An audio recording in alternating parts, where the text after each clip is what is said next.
Before time or light, the universe began as Ginnungagap, a grassless, bottomless abyss of absolute silence.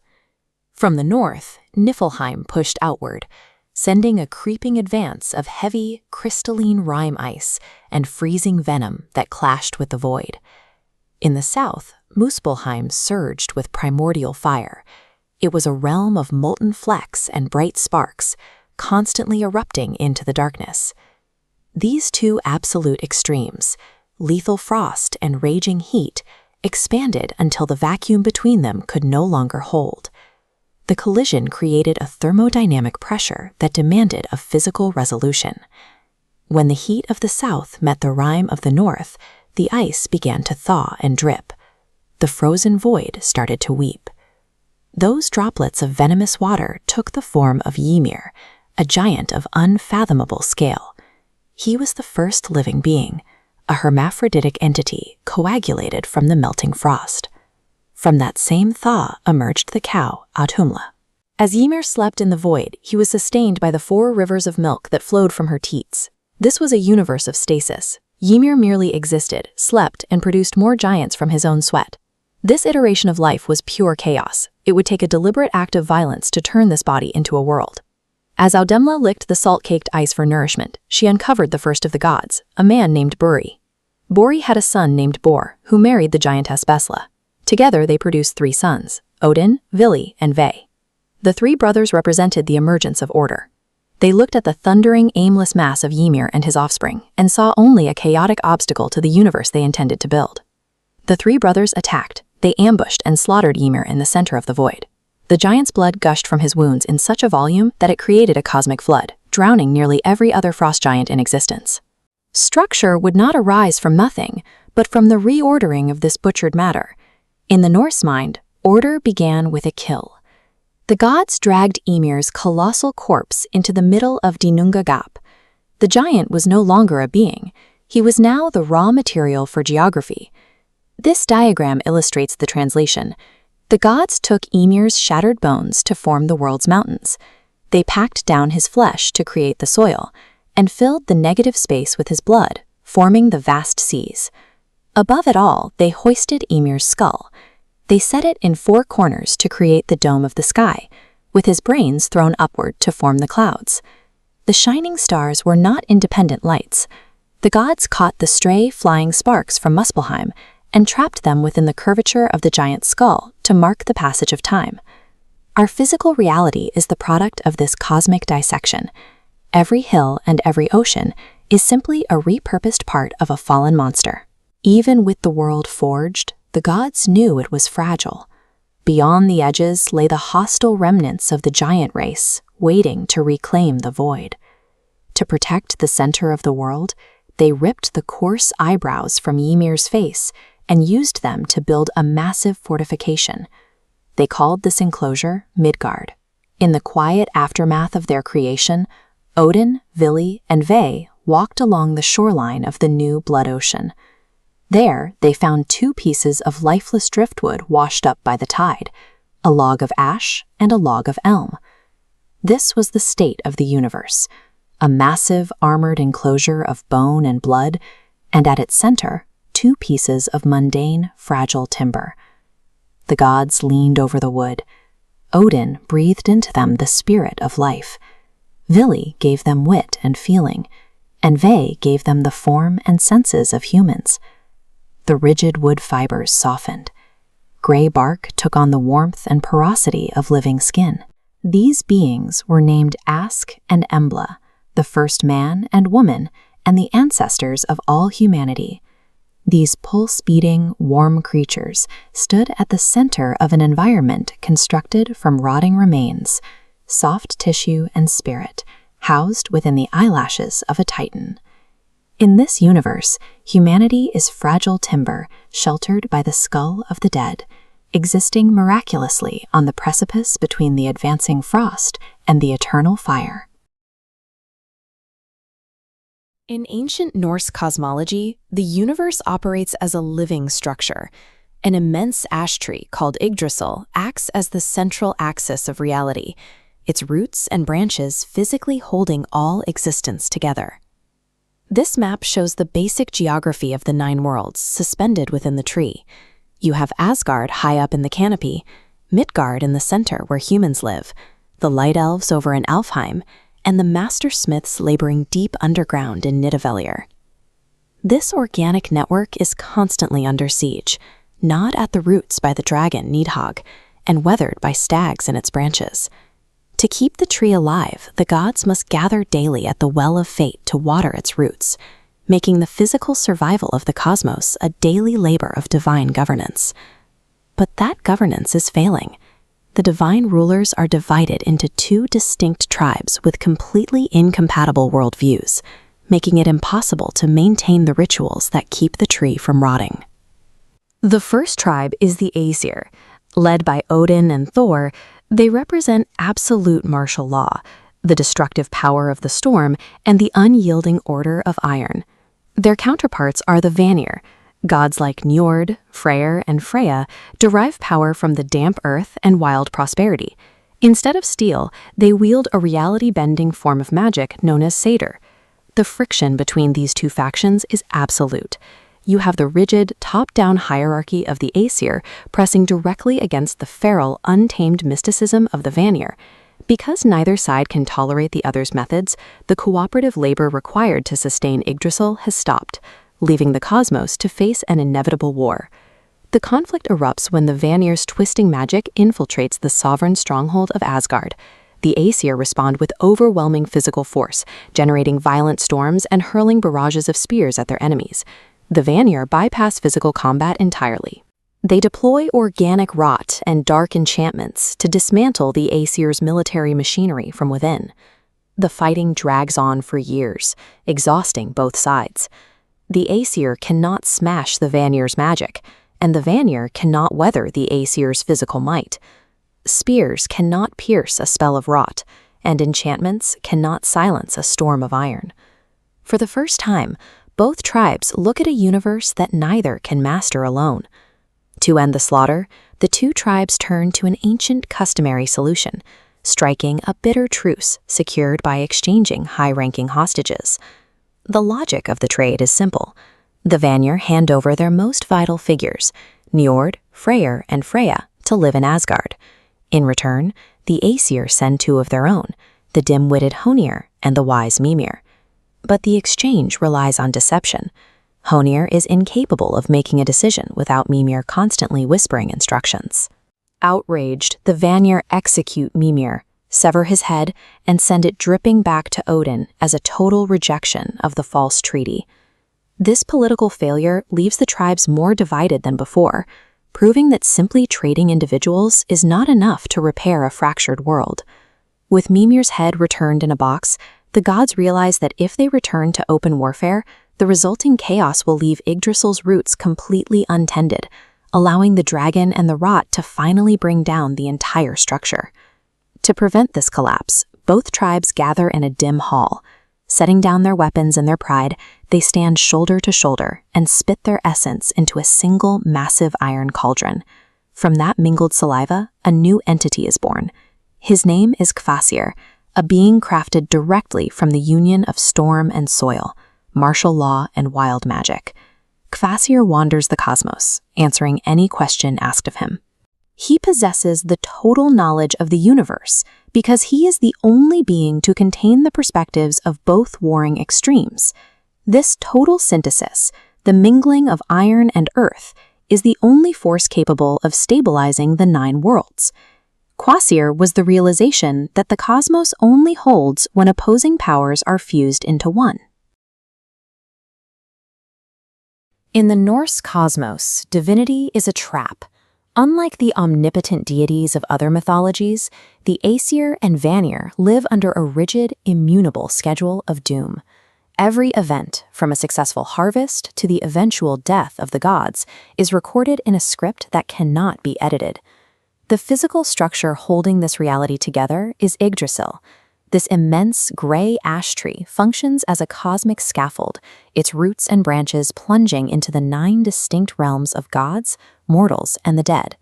Sitting at the base of this tree are the Norns, the ultimate authorities of the universe. They spend their days spinning and measuring out word, the invisible, binding threads of fate that dictate the lifespan of every living being. Medieval manuscripts like this one preserve the identities of the three primary Norns, Urd, Verdandi, and Skuld. Together, they divide the labor of existence, weaving what has been, what is becoming, and what must necessarily occur. This carving depicts Odin, the Allfather, riding his 8-legged horse, Sleipnir. Odin is famous for his sacrifices. He plucked out his own eye and hung himself from the world tree for 9 nights, just to gain the wisdom to see the future. However, that knowledge is a burden. It allows him to foresee his fate, but it provides no way to change it. This dynamic makes the Norse cosmos a tragic theater. It is a realm where every inhabitant is simply waiting in a staging area for a pre-written apocalypse. In Midgard, the human realm, the local population sought a way to intervene. They looked for cracks in the cosmic foundation, where they might influence their own threads rather than simply following the Norns' design. This search for influence led to the Völva. These were wandering mortal seeresses who practiced a trance-wrought sorcery called Seidr. To practice Seidr, a Völva would strike the earth with iron-shod staffs, burn toxic henbane to create a thick hallucinogide smoke, and use hide drums to reach a deep trance state. In this state, they claimed the ability to see the invisible threads of weird in the dark. By manipulating those threads, they could influence the outcome of battles or the health of a lineage, a power that commanded respect and fear from both kings and gods. Seidr functioned as an audacious cosmic loophole, a mortal attempt to interfere with a destiny that the Norns had intended to be final. While the Völva attempted to bend fate spiritually, others offered a more visceral, physical defiance. Certain beings refused to cross the threshold into the afterlife entirely. These were the Draugr, the Again Walkers. These swollen, black-blooded corpses possessed monstrous strength and a sentient malice that separated them from simple reanimated remains. This landscape shows the type of grassy burial hills where the Norse believed these entities lurked. A Draugr remained obsessed with the earthly world, violently hoarding the gold and grave goods buried within the mound. Any living soul who trespassed on this ground faced a terrifying physical threat, as the warden would burst through the soil to defend its hoard. The Draugr represent a physical rejection of weird. They are souls that refuse the Norns' final cut, clinging instead to the cold, damp earth of the living world. Eventually, the threats of fate reach a breaking point. The universe contains specific architects designed to ensure the cosmic weave finally unravels. This collapse begins with Loki. As a half-god, half-giant trickster, he acts as the necessary agent of chaos, the needle that pulls the entire weave apart. This red runic inscription, following a snake-like spiral, illustrates the cultural impact of Loki's first monstrous child, Jormungandr. This world serpent is of such terrifying scale that it encircles the entire realm of humanity, holding its own tail in its mouth. Loki's second child is Fenrir, the great wolf. He is the beast of snapping iron, destined to break his chains and swallow Odin during the final conflict. The third child is Hel, the queen of the underworld. She governs Helheim, a lightless kingdom situated beneath the roots of the world tree, characterized by heavy fog, dark moss, and jagged cliffs. The Norns' prophecy identifies these creatures as the final executioners of the cosmos. Their role is to finish the work of the three sisters, bringing an end to the current cycle of existence during Ragnarök. This reality shapes the ultimate Norse philosophy. Because destiny is fixed and the monsters are unavoidable, a hero's worth is not found in their ability to escape the end. It is measured by the ferocity with which they fight when the twilight falls.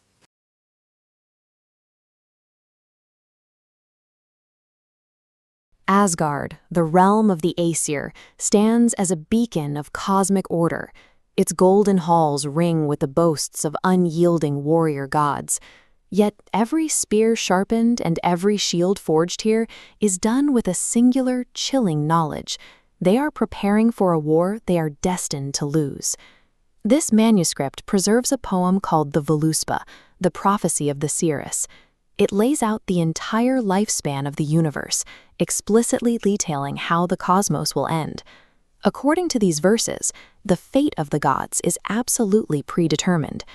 Knowing this, Odin, the Allfather, spends his existence desperate to forestall the inevitable. He sacrifices his own eye for wisdom and sends his 2 ravens, Hugin and Munin, scouring the 9 realms for any hidden knowledge that might buy his pantheon more time. The timeline of destruction begins with an ecological collapse known as the Fimbulwinter. A relentless 3-year frost sets in. Ash and snow blot out the sun, plunging the world into a state of perpetual freezing twilight. Most mythologies promise ultimate victory for the forces of good. The Norse worldview offers something entirely different. The gods know they are marching toward their own graves, yet they choose to fight anyway, meeting inescapable ruin with an unbroken, heroic fatalism. As the Fimbulwinter starves the earth, human social order completely collapses. Midgard descends into what the texts call an axe age, a sword age, and a wolf age, where desperate survivors abandon kinship and morality just to stay alive. This social decay mirrors a physical unraveling. The magical ribbon Gleipnir, a chain forged by dwarfs that held the colossal wolf Fenrir, finally snaps, unleashing a beast large enough to swallow the heavens. Deep in the ocean, the Midgard serpent, Jormungandr, awakens. The creature's violent thrashing displaces so much water that it sends freezing tidal waves crashing over the shores of men, drowning whatever land the winter hasn't already frozen. The foundations of the cosmos give way. Every oath, every chain, and every natural barrier that once held the universe together dissolves simultaneously, allowing chaos to consume the order of the gods. The visual signal that the end has arrived is a literal tearing of the sky. The fabric of the realms splits open, allowing the forces of chaos, the giants of fire and frost, to pour through the breach. At the edge of the Rainbow Bridge, the watchman Heimdall raises the Gallarhorn. He blows a bone-rattling blast that echoes through all 9 realms, calling the Aesir to muster on the Vigrid plain, knowing they are riding out to die. The battlefield presents a stark contrast. The shining, battle-worn gods of Asgard arrange their lines, holding their ground as they are forced to charge directly into the pitch-black maw of the advancing Jotnar army. The casualties begin immediately. The god Freyr faces Surtur, the leader of the fire giants. Because Freyr had previously surrendered his magical, self-fighting sword to win a bride, he is quickly cut down, armed only with an antler. The architects of cosmic order are now locked in combat with the specific avatars of chaos they spent their entire lives trying to suppress. Their past decisions to bind, banish, or barter with these monsters guarantee their present destruction. Odin makes a final doomed charge against Fenrir. His spear and wisdom are useless. The Allfather is swallowed whole by the abyssal darkness of the great wolf's throat. Thor engages his eternal rival, Jormungandr. He swings his hammer, Mjolnir, and successfully crushes the serpent's skull. But covered in the monster's venom, the thunder god takes exactly 9 paces before collapsing dead into the mud.